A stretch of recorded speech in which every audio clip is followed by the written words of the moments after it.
Deep in the forest, there is a cave no hunter dares to enter. Not even the bravest warriors step near it. The trees around it don't bloom. The air is always cold. Birds go silent when they fly past it. And some nights, when the moon is high and the wind is still, you can hear a voice whispering from beneath the earth. Baba, I should have listened.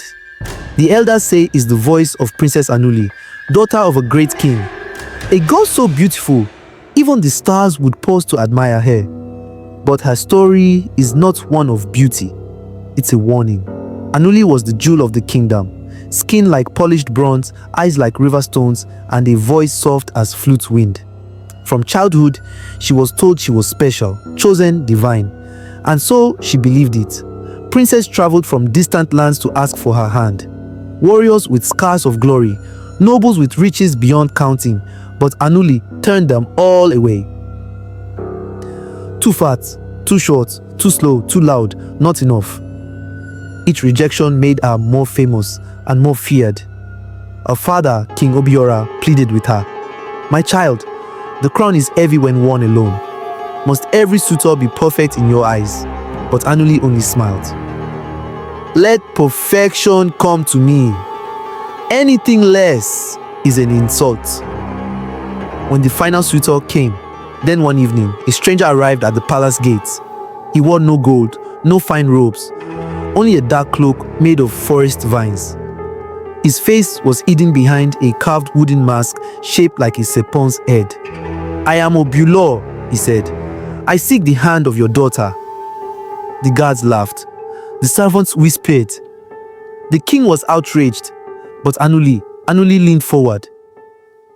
You wear no gold, you bring no horses, and yet you stand like a prince.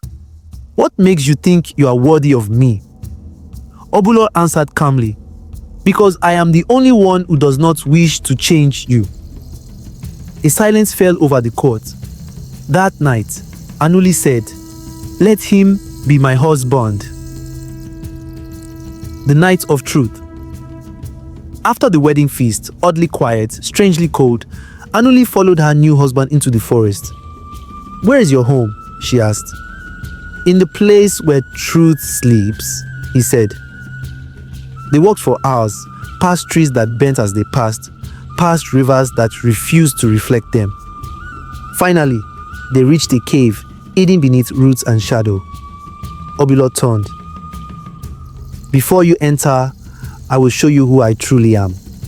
He removed the mask, and in that moment, the man disappeared. Before her stood a massive serpent, black as midnight, eyes glowing gold, fangs glistening like ivory knives. Anuli screamed, but her feet were rooted to the earth. The ground rumbled. The cave opened its jaws, and both bride and serpent vanished into the dark. The next morning, the king sent warriors to find her. They followed her footprints to the cave. Then nothing. No signs, no scent, no sound.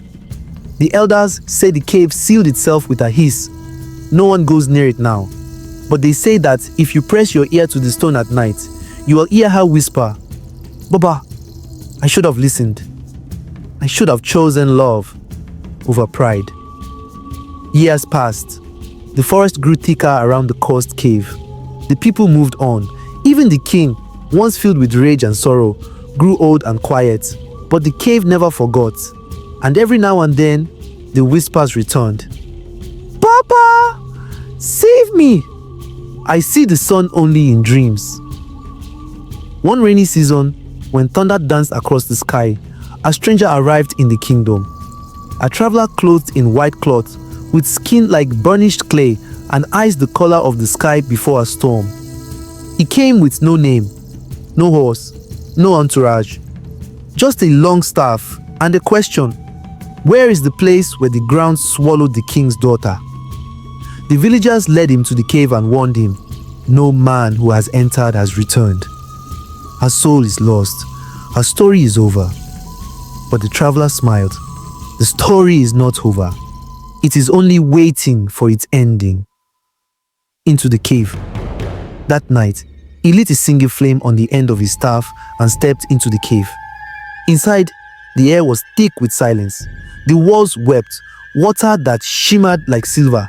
He walked deeper, past twisted roots, past skeletons of beasts, past stone serpents frozen in mid-hiss. Then he saw her. Anuli sat on a rock throne, draped in shadows and sorrow.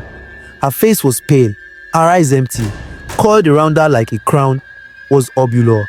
He had grown larger, colder, darker. Not a husband now, but a warden. The snake hissed, "Leave, man of light! She is mine. She chose me." The earth sealed our bond. But the traveler did not flinch.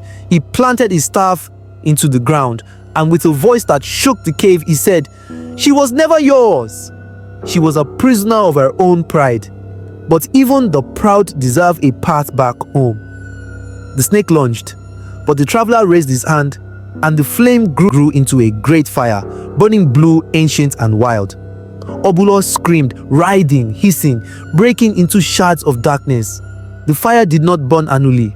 Instead, it warmed her, brought color back to her cheeks, and in that moment, she wept.